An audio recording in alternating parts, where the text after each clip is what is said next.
Good morning students.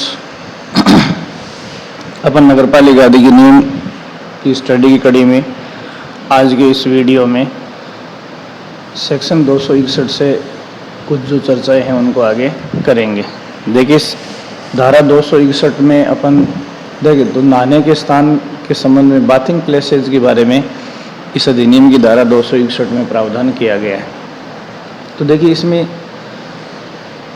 खास चीज़ आपको क्या ध्यान में रखनी है, नगर पालिका नहाने के लिए इस्तेमाल करने हैं तो पर्याप्त सार्वजनिक स्थान अलग से नियत कर सकेगी। तो देखो यहाँ सकेगी, अगर नहाने के संबंध में नगर पालिका को कुछ स्थान निर्धारित करने हैं तो इस संबंध में नगर पालिका फैसला कर सकेगी। तथा निवासियों के नहाने के लिए पर्याप्त संख्या में सुविधाजनक तालाब, जल प्रवाह का प्रबंध, ये देखो तालाब या जल प्रवाह का प्रबंध जो नगर पालिका कर सकेगी और उन्हें नियत कर सकेगी, मतलब फिक्स कर सकेगी। तो नहाने आदि के मामले में स्थानों आदि का जो फैसला है वो नगर पालिका कर सकेगी। यहाँ आपको इतना ध्यान में रखना, कर सकेगी, करना जरूरी नहीं है, करेगी शब्द नहीं है, यहाँ इतना ध्यान में रखना है। दूसरा, जानवरों अथवा कपड़ों को धोने के लिए, देखो जानवरों को नहलाने के लिए या कपड़ों को धोने के लिए और निवासियों के स्वास्थ्य, सफाई और सुख सुविधा संबंधी प्रयोजनों को ध्यान में रखते हुए तालाब और जलाशय और जल प्रवाह को नियत कर सकेगी। मतलब नहाने के लिए अलग स्थान होंगे तथा जानवरों को धोने, कपड़े धोने, स्वास्थ्य सफाई संबंधी जो सुविधाएं हैं उनके लिए तालाब और जलाशय की अलग से व्यवस्था कर सकेगी। यहाँ भी कर सकेगी शब्द इस्तेमाल किया गया है। नेक्स्ट आप इस देखिए, इस धारा में उल्लेखित किसी भी प्रयोजन के लिए नगर पालिका के भीतर किसी सार्वजनिक स्थान को, देखो नहाने के लिए, कपड़े धोने के लिए, पशुओं को नहलाने के लिए, स्वास्थ्य सफाई संबंधी किसी भी प्रयोजन के लिए किसी सार्वजनिक स्थान को, पब्लिक पैलेस को, ये ध्यान रखना, पब्लिक पैलेस को या सभी सार्वजनिक स्थानों को उपयोग में लाने पर रोक लगा सकेगी। तो कहने का मतलब है कि इस धारा के तहत नगर पालिका सार्वजनिक स्थानों को नहाने या जानवरों आदि को नहलाने या कपड़े धोने के ऊपर प्रतिबंध नगर पालिका लगा सकती है। ये भी धारा 261 में है। फिर नेक्स्ट देखिए, इस धारा के अधीन नहाने का स्थान, कपड़े धोने का स्थान, जानवरों के लिए नियत स्थान के संबंध में नगर पालिका जो भी आदेश या नोटिस जारी करेगी उन सब की प्रतियां नगर पालिका के कार्यालय में सुरक्षित रखी जाएगी। तो जो आदेश नगर पालिका करेगी उन आदेशों की जो प्रतियां या फोटोकॉपी है वो नगर पालिका में रखेगी। और नगर पालिका जनता ये जानना चाहेगी, अगर जनता ये जानना चाहती है कि नगर पालिका के किन स्थानों को नहाने के लिए सुरक्षित किया गया है, किन स्थानों को कपड़े धोने के लिए, जानवरों में नहलाने के लिए किया गया है, तो ऐसा नगर पालिका के रिकॉर्ड से जनता जान सकेगी और ऐसी आदेश संबंधी समस्त प्रतियां नगर पालिका अपने कार्यालय में सुरक्षित रखेगी। फिर धारा 262, देखो फॉलिंग वाटर, कलुषित जल। तो देखो यहाँ इस संबंध में फॉलिंग वाटर का मतलब होता है कुंड, तालाब, झरना, जलाशय, कुएं, जल सेतु, इन सब से संबंधित पानी। तो धारा 261 के अधीन जारी किए गए आदेशों की अवज्ञा करते हुए नगर पालिका के स्वामित्व वाले कुंड, यदि कोई व्यक्ति नगर पालिका के किसी कुंड, तालाब, जलाशय, कुएं, हौज, नलके, जल सेतु आदि में नहाता है कोई आदमी नगर पालिका के, या उसके अंदर किसी जानवर या वस्तु को धोता है या धुलवाता है, या किसी जानवर को उसमें फेंकवाता है या डलवाता है या बहाता है या उसमें प्रवेश करवाता है, या ऐसी किसी चीज़ को उसके अंदर प्रवाहित करता है जिससे किसी प्रकार का न्यूसेंस हो, अगर नगर पालिका के किसी कुंड, जलाशय, हौद आदि में यदि किसी जानवर को फेंकता है, नहाता है कोई व्यक्ति, तो देखिए इस संबंध में क्या है, जिससे उसका पानी किसी सीमा तक गंदा या दूषित हो सकता है। या फिर कोई व्यक्ति नगर पालिका की अनुमति के बिना नगर पालिका के भीतर या उसकी सीमा पर किसी तालाब या खाई में किसी जानवर, सब्जी या खनिज पदार्थ को डालता है, या ऐसे तालाब या खाई को संतापकारी या न्यूसेंसकारी बना देता है, मतलब वहाँ ऐसी गंदी चीज़ों को डालकर नगर पालिका के क्षेत्र में किसी प्रकार का प्रदूषण फैलाता है, तो देखो नगर पालिका के कुंड आदि में नहाना या नगर पालिका की अनुज्ञा के बिना किसी स्थान पर ऐसी चीज़ों को डालना जिससे न्यूसेंस हो, तो इन सभी धारा 262 में जो जुर्माना लगा सकेगी ऐसे व्यक्ति के ऊपर नगर पालिका।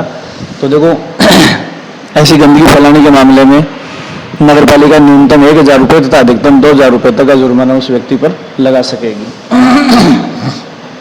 फिर धारा 263 क्या कहती है, देखो कुओं आदि से पैदा होने वाले न्यूसेंस का उपशमन।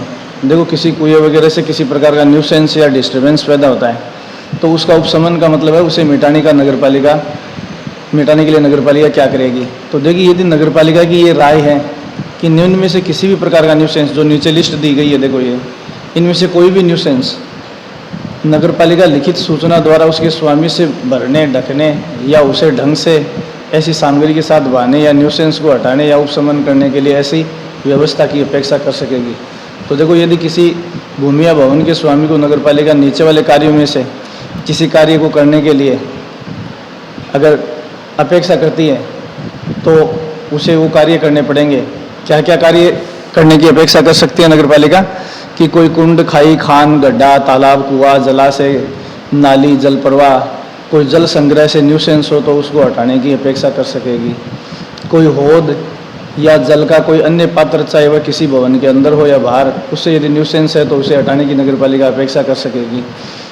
या कोई ऐसी भूमि पर पानी इकट्ठा होता है तथा वह निवास गृह, मतलब घर से उपयोग में लिए जाने वाले भवन से 100 मीटर के फासले के अंदर अंदर है, मतलब 100 मीटर से कम दूरी पर यदि इस प्रकार कहीं पानी इकट्ठा करता है जहाँ जिससे कोई मच्छर वगैरह पैदा हो सकते हैं या मच्छर पैदा होने की संभावना है, तो ऐसे न्यूसेंस को हटाने की नगरपालिका अपेक्षा कर सकेगी। तो देखो, नगरपालिका लिखित अनुमति के बिना कोई नया तालाब अथवा जलाशय खोदा या बनाया नहीं जाएगा। तो नगरपालिका अगर परमिशन देती है तो भी नगरपालिका के क्षेत्र में कोई व्यक्ति कोई नया जलाशय या कुंड बना सकेगा। ठीक है।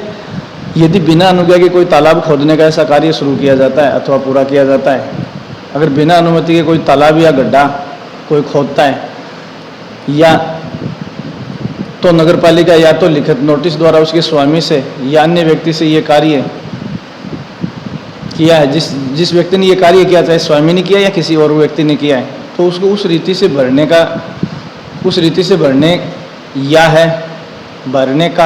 या गिराने की अपेक्षा कर सकेगी। या तो उस गड्ढे को या तालाब को भरा जाएगा या उसको गिराया जाएगा। या फिर ये अपेक्षा भी कर सकती है कि ऐसे कार्य के बने रहने के लिए लिखित अनुमति प्रदान कर सकेगी। यदि किसी ने बिना अनुमति के लिए खोद भी लिया तो उसको नगरपालिका चाहे तो उसको परमिशन भी दे सकती है, किंतु ऐसी परमिशन ऐसे स्वामी को इस धारा के उल्लंघन करने के लिए की जाने वाली कार्यवाही से मुक्ति नहीं होगी। तो देखो, अगर किसी ने बिना अनुमति के खोद लिया है तो उसको परमिशन तो दे सकती है, लेकिन कार्यवाही करने नगरपालिका ऐसे व्यक्ति के विरुद्ध जो कार्यवाही कर सकती है, वो कार्यवाही करने का अधिकार है वो नगरपालिका के पास ही रहेगा। फिर देखिए, धारा 264 क्या कहती है? कुछ प्रकार की खेती का नियमन या प्रतिषेध। तो नगरपालिका है कुछ विशेष प्रकार की एग्रीकल्चर एक्टिविटी के ऊपर प्रतिबंध लगा सकती है या उनको नियंत्रित कर सकती है। इस संबंध में नगरपालिका को देखो क्या क्या शक्तियां हैं। सेक्शन 264 में, यदि नगरपालिका की सीमाओं के भीतर किसी स्थान में कृषि उपज विशेष की खेती अथवा किसी प्रकार की खाद का उपयोग अथवा भूमि सिंचाई जन स्वास्थ्य के लिए हानिकारक है, मतलब कोई आदमी नगरपालिका क्षेत्र में ऐसी खेती करता है जिसमें किसी खेती या सिंचाई के लिए इस्तेमाल की जाने वाली सामग्री है या संसाधन है वो अगर जन स्वास्थ्य के लिए हानिकारक है, अगर नगरपालिका क्षेत्र में जन स्वास्थ्य के लिए हानिकारक कोई सिंचाई हो रही है तो नगरपालिका सार्वजनिक नोटिस द्वारा ऐसी हानिकारक खेती के उपयोग पर प्रतिबंध लगा सकेगी या उसे नियंत्रित कर सकेगी। ठीक है। और ऐसा करने के लिए नगरपालिका, लेकिन ऐसी सिंचाई के ऊपर किसी भी प्रकार का प्रतिबंध लगाने के लिए नगरपालिका को किन शर्तों का पालन करना पड़ेगा? या तो नगरपालिका भी कुछ शर्तों का पालन करके ही ऐसी सिंचाई के ऊपर प्रतिबंध लगा सकेगी। इसमें पहला प्रतिबंध है, सर्वप्रथम निदेशक चिकित्सा एवं स्वास्थ्य सेवा, मुख्य चिकित्सा एवं स्वास्थ्य अधिकारी, देखो CMHO और निदेशक चिकित्सा एवं स्वास्थ्य सेवा, निदेशक चिकित्सा एवं स्वास्थ्य सेवा। ठीक है। स्थानीय चिकित्सा अधिकारी की संबंध में नगरपालिका को रिपोर्ट मिलनी चाहिए। तो देखो, ऐसी जिस कृषि के ऊपर अगर नगरपालिका प्रतिबंध लगाना चाहती है तो नगरपालिका ऐसा प्रतिबंध निदेशक चिकित्सा एवं स्वास्थ्य सेवा और मुख्य चिकित्सा अधिकारी या स्थानीय चिकित्सा अधिकारी की रिपोर्ट मिलने पर ही ऐसा प्रतिबंध लगा सकेगी। दूसरा है, इस हेतु नगरपालिका राज्य सरकार से पहले अनुमति या मंजूरी लेगी। तो देखो, इस हेतु नगरपालिका जो है राज्य सरकार से पहली बात तो नगरपालिका ऐसा प्रतिषेध लेने का कदम इन अधिकारियों, चिकित्सा अधिकारी और निदेशक स्वास्थ्य एवं चिकित्सा सेवा, इन दोनों का प्रतिवेदन मिलने पर ऐसा कदम उठाएगी। और साथ में नगरपालिका ऐसी कृषि को प्रतिषेध या प्रतिबंधित करने से पहले किससे अनुमति लेगी? नगरपालिका से भी। तो इन अधिकारियों का प्रतिवेदन रिपोर्ट मिलने पर ऐसा कदम उठाएगी। और अगर ऐसी रिपोर्ट इन अधिकारियों से मिलती है नगरपालिका को तो नगरपालिका राज्य सरकार से पहले मंजूरी लेगी। ठीक है। और राज्य सरकार की अनुमति के पश्चात नगरपालिका जिस कृषि एक्टिविटी को या खेती से संबंधित एक्टिविटी को बंद करना चाहती है, उसके संबंध में क्या करेगी, सार्वजनिक नोटिस जारी करेगी। तो पहले चिकित्सा अधिकारी और निदेशक स्वास्थ्य सेवा और सीएमएचओ से प्रतिवेदन मिलेगा कि ऐसी खेती को बंद किया जाए। उसके बाद नगर पालिका राज्य सरकार को अनुमति के लिए लिखेगी, परमिशन लेगी, और परमिशन मिलने के बाद में नगर पालिका जिस कृषि एक्टिविटी को बंद करना चाहती है नगर पालिका क्षेत्र में, तो उसके संबंध में सार्वजनिक नोटिस जारी करेगी।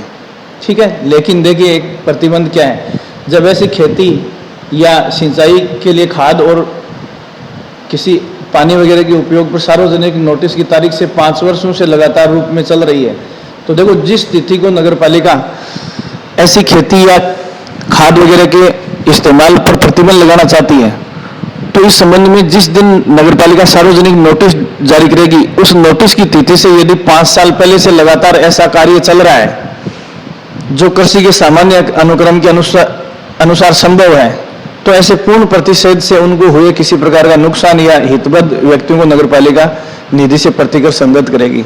तो देखो खास बात यह है कि नगर पालिका जिस दिन नोटिस से किसी कृषि एक्टिविटी को नगर पालिका क्षेत्र में प्रतिबंधित करना चाहती है और वो कृषि से संबंधित या सिंचाई से संबंधित गतिविधि उस नगर पालिका क्षेत्र में नोटिस की तिथि से 5 साल पहले से लगातार चल रही है, तो इस प्रकार कृषि करने वाले व्यक्ति को यदि ऐसी खेती पर प्रतिबंध लगाने से किसी प्रकार का नुकसान होता है, तो उस नुकसान की भरपाई संबंधित व्यक्ति को नगर पालिका की निधि से किया जाएगा। नगर पालिका की निधि से कंपनसेशन या प्रतिकर के रूप में उसे दिया जाएगा।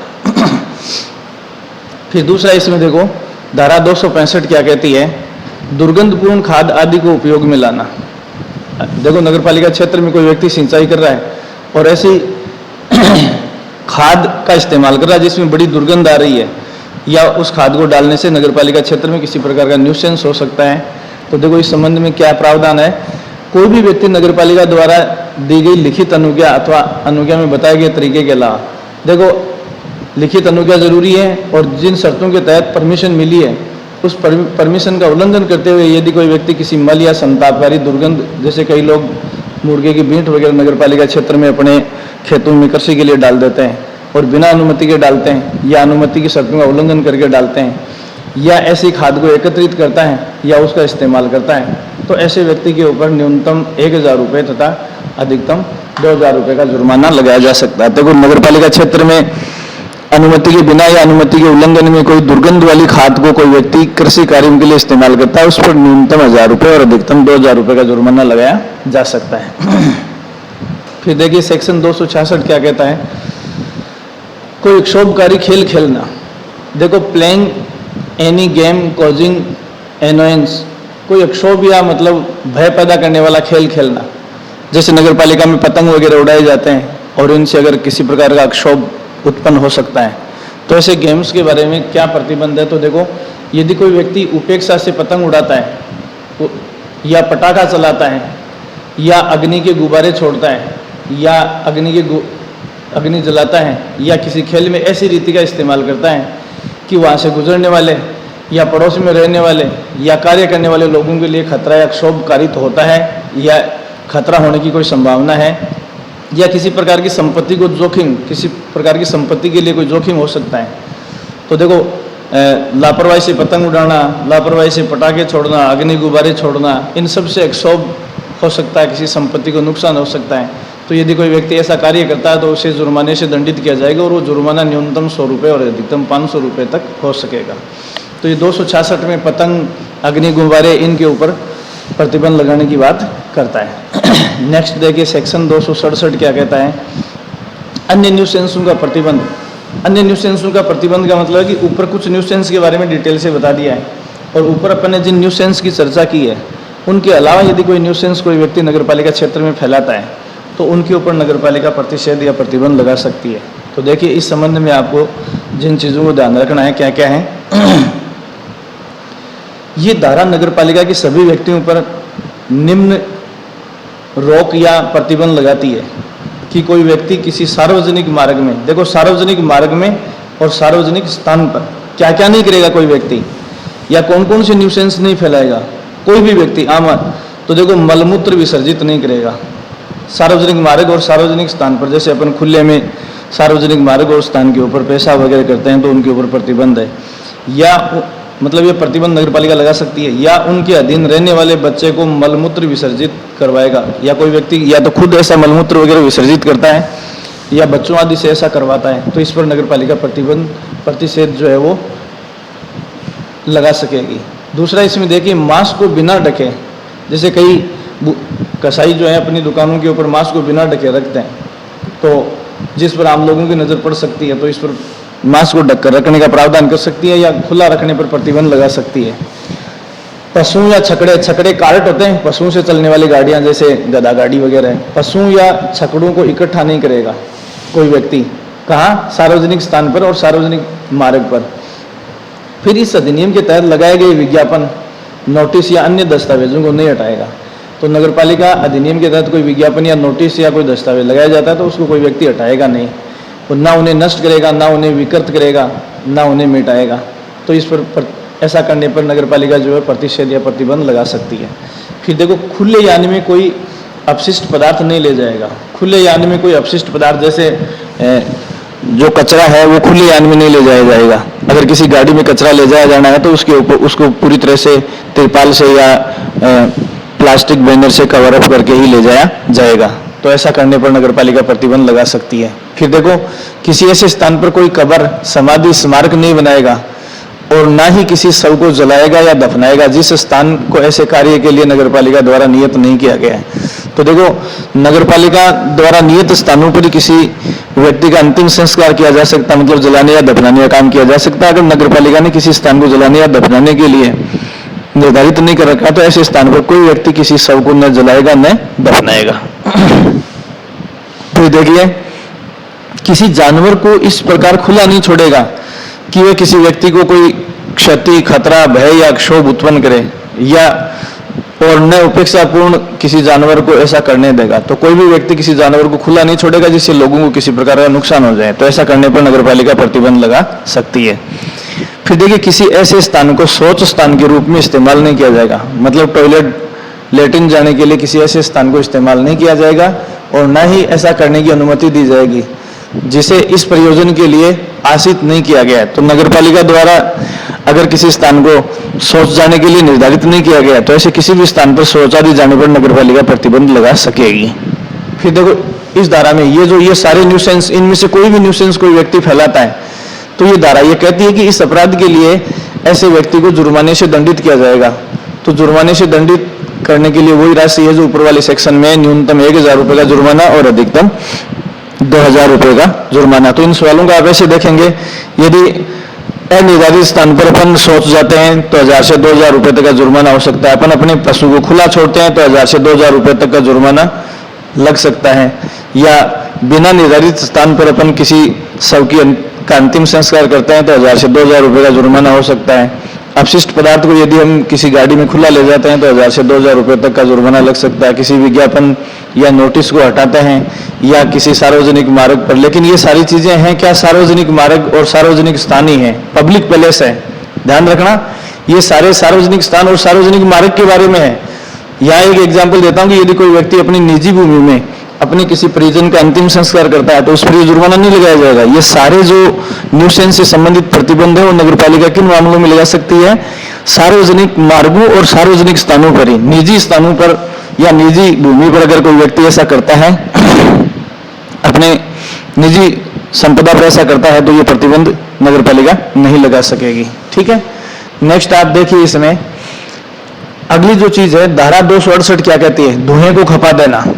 देखो, कंजम्पशन ऑफ स्मोक, यदि नगर पालिका की सीमाओं के भीतर ये किन्हीं नहीं किसी कार्य अथवा भवनों के किसी व्यवसाय या निर्माण आदि से किसी प्रकार का वाष्प इंजन या कोई भट्टी वगैरह उपयोग में ली जाती है और उसे धुआं निकलता है तो उसे यथासंभव कम से कम करने के संबंध में नगर पालिका सार्वजनिक नोटिस जारी करेगी। जैसे कोई व्यक्ति वाष्प भाप से इंजन चला रहा है, कोयले से कोई भट्टी जलाई जा रही है, तो नगर पालिका एक सार्वजनिक नोटिस जारी करके ये निर्देश दे सकेगी कि इन गतिविधियों से आप कम से कम धुआं विसर्जित करें या कम से कम प्रदूषण फैलाएं।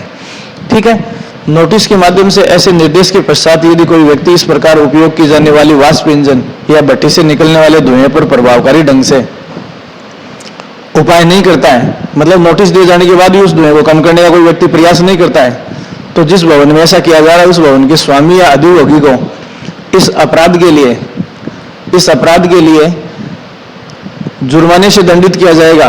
और ये जुर्माना जो है 2,000 रुपये तक हो सकेगा, मतलब 2,000 से कम हो सकता है, ज्यादा नहीं हो सकता। और यदि कोई व्यक्ति एक बार नोटिस दिए जाने के बाद भी बार बार ऐसा धुआं पैदा कर रहा है, तो एक बार दोष सिद्धि के पश्चात ये पुनः दोष सिद्धि होती है, तो उस अपराध के लिए 2,000 से 5,000 रुपये तक का जुर्माना लगाया जा सकता है। तो देखो, पहली बार अपन धुआं करते हैं और नोटिस के बाद दोषी पाए जाते हैं तो 2,000 रुपये तक का जुर्माना, और एक बार नोटिस देने के बाद यदि बार बार हम ऐसा कर रहे हैं तो न्यूनतम 2,000 और अधिकतम 5,000 रुपये तक हर बार ये जुर्माना लगाया जाएगा।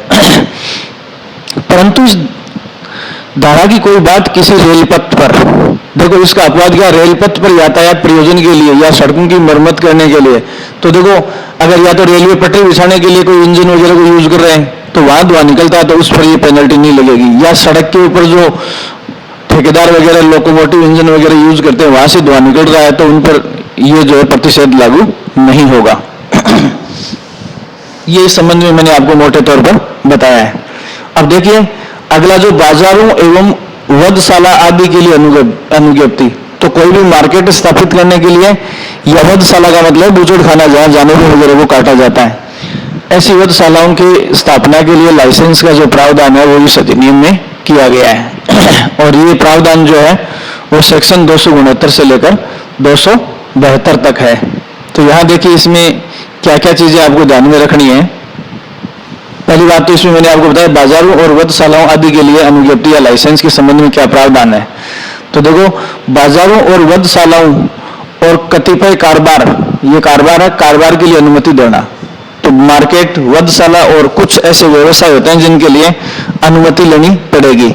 तो देखो, इस संबंध में नगरपालिका को उन स्थानों के मामलों में निर्देश देने की विधिपूर्ण शक्ति होगी जो उससे संबंधित नहीं है या नगरपालिका में नहीं है, लेकिन धारा 340 की उपधारा 1 के खंड र में उसे इन प्रयोजनों के लिए शक्ति दी गई है। धारा 340 में कुछ ऐसे स्थानों का उल्लेख जिनका उपयोग लेने से पहले नगरपालिका को अनुज्ञप्ति लेना अनिवार्य है।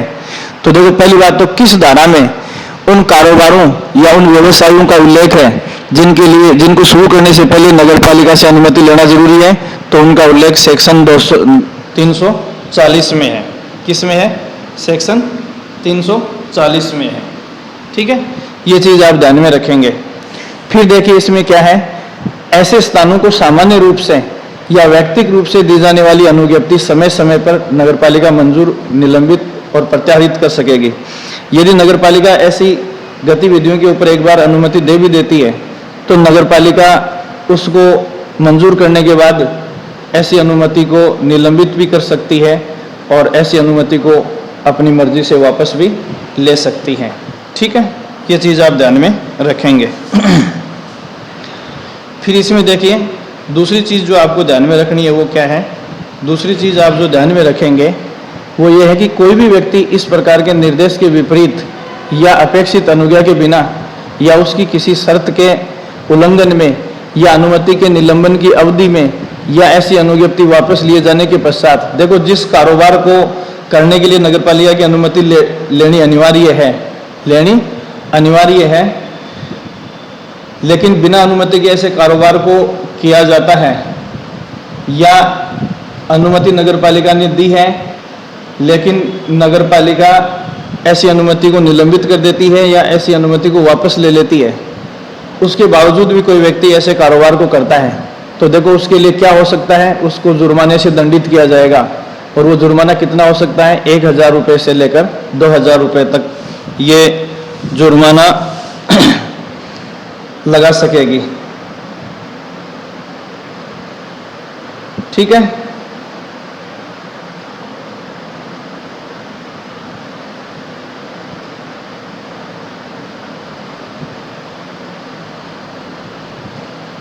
ये चीज आपको ध्यान में रखनी है। फिर देखो अगला है, इस धारा के अधीन यदि कोई व्यक्ति किसी बाजार, वही बात है हेडिंग, किसी वधशाला या कारोबार को ऐसे स्थान के संबंध में दोषी पाया जाता है,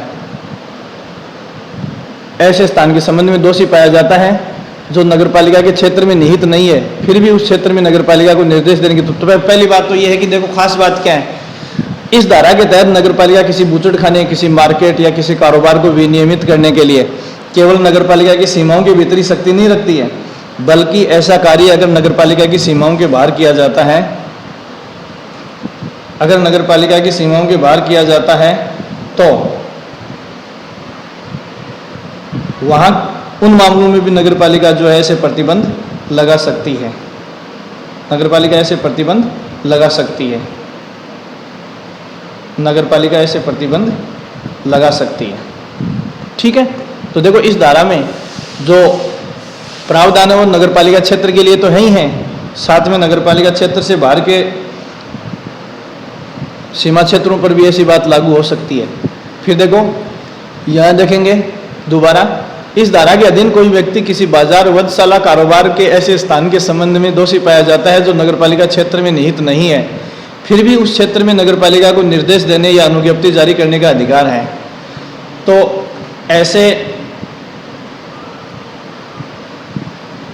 ऐसे मामले में केवल नगरपालिका के आवेदन पर मजिस्ट्रेट ऐसे स्थान को बंद करने का आदेश दे सकता है। यदि इस धारा के तहत किसी परिसर को या किसी स्थान को बंद करवाना है तो बंद करवाने का आदेश जो है वो नगरपालिका नहीं दे सकेगी। नगरपालिका के आवेदन पर नगरपालिका ऐसे परिसर को बंद करवाने के लिए आवेदन करेगी, किसको? मजिस्ट्रेट को आवेदन करेगी, और मजिस्ट्रेट को आवेदन मिलने के बाद मजिस्ट्रेट ही ऐसे परिसर को बंद करने का आदेश दे सकता है। तो देखो किसी बूचड़खाने को या किसी बाजार को जो बिना नगरपालिका की अनुमति के शुरू किया गया है, उसको बंद करवाने की कार्यवाही की कड़ी में नगरपालिका केवल मजिस्ट्रेट को आवेदन करेगी कि ऐसे परिसर को बंद करवाया जाए, लेकिन ऐसे परिसर को बंद करने का जो आदेश है वो आदेश कौन दे सकेगा? ऐसे परिसर को बंद करने का आदेश केवल मजिस्ट्रेट ही दे सकेगा। ठीक है, आयोजन ठीक है। इसके पश्चात उस स्थान को इस प्रकार उपयोग में लाए जाने पर मजिस्ट्रेट कुछ ऐसे व्यक्तियों को भी नियुक्त कर सकेगा, मजिस्ट्रेट कुछ ऐसे व्यक्तियों को नियुक्त कर सकेगा जो इस संबंध में बूचड़खाने या किसी मार्केट को बंद रखवाएंगे। ऐसा कोई व्यक्ति जो उसे बंद किए जाने के आदेश के पश्चात उस स्थान को यदि उपयोग में लेता है या ऐसे परिसर को या ऐसे स्थान को उपयोग में लेने की अनुमति प्रदान करता है, तो ऐसे व्यक्ति के ऊपर जो जुर्माना लगाया जाएगा वो न्यूनतम 50 रुपये और अधिकतम 100 रुपये का जुर्माना लगाया जा सकेगा। ठीक है, फिर देखिए, यदि इस धारा के तहत नगरपालिका द्वारा अनुज्ञप्ति मंजूर करने या उसे निलंबित करने, देखो या तो नगरपालिका ने इस धारा के तहत कोई बूचड़खाना, कोई मार्केट चलाने की अनुमति दे दी है, या अनुमति देने के बाद उसे निलंबित कर दिया है, या अनुमति देने के बाद उसे वापस ले लिया है और इसका आदेश नगरपालिका ने उस व्यक्ति को दे दिया है, तो जिस व्यक्ति को ऐसा आदेश बंद करने का या मतलब अनुज्ञप्ति निलंबित करने का या अनुज्ञप्ति वापस लेने का, लाइसेंस वापस लेने का जो नोटिस या आदेश नगरपालिका ने किसी व्यक्ति को दिया है, और कोई नगरपालिका ऐसे आदेश कोई व्यक्ति ऐसे आदेश से व्यथित है, कोई व्यक्ति ऐसे आदेश से व्यथित है, तो वो व्यक्ति क्या करेगा? मान लो कि नगरपालिका किसी व्यक्ति को ऐसा आदेश देती है जिससे कोई व्यक्ति व्यथित है इस धारा के तहत, तो वो व्यक्ति क्या करेगा? आदेश की तारीख से 30 दिन के भीतर किसको अपील करेगा? तो देखो नगरपालिका के किसी आदेश से यदि कोई व्यक्ति व्यथित है तो वो ऐसे आदेश की तारीख से 30 दिन के भीतर कलेक्टर को अपील कर सकेगा, और ऐसे मामलों में कलेक्टर का निर्णय अंतिम होगा। कलेक्टर जो फैसला दे देता है उसके विरुद्ध किसी न्यायालय में उसे जाने की अनुमति नहीं दी जाएगी। फिर देखिए धारा 270 क्या कहती है? बाजारों और वधशालाओं का खोला जाना या बंद किया जाना, बाजारों और वधशालाओं का खोला जाना या बंद किया जाना। तो देखो बाजारों और वधशालाओं को खोलना और उनको बंद करना या उनको किराए पर देना, बाजार को खोलना, वधशाला को खोलना या उनको बंद करना या इनमें से किसी को किराए पर देना, इस संबंध में नगरपालिका अधिनियम क्या कहता है? इस संबंध में देखो नगरपालिका अधिनियम ये कहती है कि नगरपालिका समय समय पर कोई सार्वजनिक बाजार, मतलब सार्वजनिक बाजार, कोई वधशाला खोल सकेगी। तो सार्वजनिक बाजार और वधशाला को खोलने की जो शक्ति है वो किसको है? नगरपालिका को है। और वधशाला और बाजार को बंद करने की शक्ति भी किसको है? नगरपालिका को है। वह या तो किसी व्यक्ति द्वारा किसी ऐसे बाजार अथवा वधशाला के उपयोग के लिए स्टॉलों के लिए परिवार अथवा अन्य किराया या फीस ले सकेगी। तो देखो, कोई बाजार या वधशाला खोलने के लिए कोई किराया ले सकती है या नगरपालिका कोई फीस ले सकती है, या सार्वजनिक नीलामी द्वारा भी बाजारों और वधशालाओं को खोलने की नगरपालिका जो अनुमति दे सकती है, या फिर समय समय पर ऐसे बाजार या वधशाला में किसी ऐसे स्टॉल या स्थान के अभिभोग के लिए विशेषाधिकारों का विक्रय कर सकेगी। तो देखो, वधशाला और बाजारों को नीलाम कर सकेगी, किराए पर दे सकेगी, और किसी विशेष अवसर के ऊपर ऐसे वधशालाओं या स्टॉल आदि को विशेषाधिकार जो है उनको किराए पर दे सकती है। फिर देखिए, कोई भी व्यक्ति नगरपालिका की बिना अनुमति के या अनुमति वापस लिए जाने के बाद या बाजार में कोई वस्तु का विक्रय करेगा अथवा विक्रय करने के लिए प्रदर्शित करेगा। देखो, कोई व्यक्ति किसी बाजार में नगरपालिका की अनुमति के बिना किसी भी वस्तु को बाजार में बेचता है या बेचने के लिए प्रदर्शित करता है, तो ये कानून की नजर में अवैध है। और ऐसे व्यक्ति, चाहे वो वधशाला से संबंधित हो, देखो उक्त वधशाला का उपयोग करता है बिना अनुमति के, तो ऐसे व्यक्ति को जुर्माने से दंडित किया जा सकता है, और वो जुर्माने की राशि ऐसे व्यक्ति के ऊपर क्या हो सकता है, 1000 से 2000 रुपए। तो सीधी सी बात है कि यदि कोई व्यक्ति बाजार में नगरपालिका की बिना लाइसेंस या अनुमति के किसी सामान को बेचता है या किसी वधशाला का उपयोग करता है, तो उस व्यक्ति के ऊपर न्यूनतम 1000 रुपए और अधिकतम 2000 रुपए तक का जुर्माना अधिरोपित किया जा सकता है। फिर देखो, नगरपालिका इस धारा के तहत अधिकतम 1 वर्ष की अवधि के लिए सार्वजनिक नीलामी, देखो अगर किसी बूचड़खाने को या किसी वधशाला को या किसी बाजार को नगरपालिका नीलाम करती है, तो ये नीलामी देखो अधिकतम 1 वर्ष की अवधि के लिए सार्वजनिक नीलामी कर सकती है, या निजी संविदा कॉन्ट्रैक्ट के तहत भी अधिकतम 1 वर्ष के लिए दे सकती है, और इसके एवज में जो निर्धारित फीस है वो नगरपालिका वसूल करेगी। तो देखो, यहाँ नगरपालिका किसी बाजार, किसी वधशाला आदि को सार्वजनिक नीलामी द्वारा अधिकतम कितनी अवधि के लिए, 1 साल के लिए नीलाम कर सकती है, या अधिकतम कितनी अवधि के लिए संविदा या कॉन्ट्रैक्ट कर सकती है, 1 साल के लिए संविदा या कॉन्ट्रैक्ट कर सकती है। फिर देखिए आप इसमें नगरपालिका सीमाओं के बाहर वधशालाएं, देखो अभी तक अपन बात कर रहे थे ये वधशालाएं और बाजार है वो नगरपालिका की सीमाओं के संबंध में है, लेकिन वधशालाओं और बाजारों के संबंध में नगरपालिका को अपनी सीमाओं के बाहर भी कुछ अधिकार दिए गए हैं। तो देखो, ये अधिकार क्या है, राज्य सरकार द्वारा इस हेतु नियुक्त अथवा प्राधिकृत अधिकारी से मंजूरी लेके, तो देखो अगर नगरपालिका अपनी सीमाओं के या अपने क्षेत्राधिकार से या अपने क्षेत्र से बाहर जाकर किसी वधशाला की ऊपर अधिकार रखती है तो या कोई एक्टिविटी करना चाहती है, तो उसके लिए उसे पहले किससे परमिशन लेनी पड़ेगी, राज्य सरकार से। तो देखो, अगर नगरपालिका को अपनी सीमाओं के भीतर किसी बाजार या किसी वधशाला को रेगुलेट या नियंत्रित करना है तो उसके लिए राज्य सरकार से परमिशन लेने की आवश्यकता नहीं है। लेकिन यदि अपनी सीमाओं से बाहर जाकर किसी वधशाला आदि को नियंत्रित करना चाहती है तो राज्य सरकार से परमिशन लेनी होगी। ठीक है।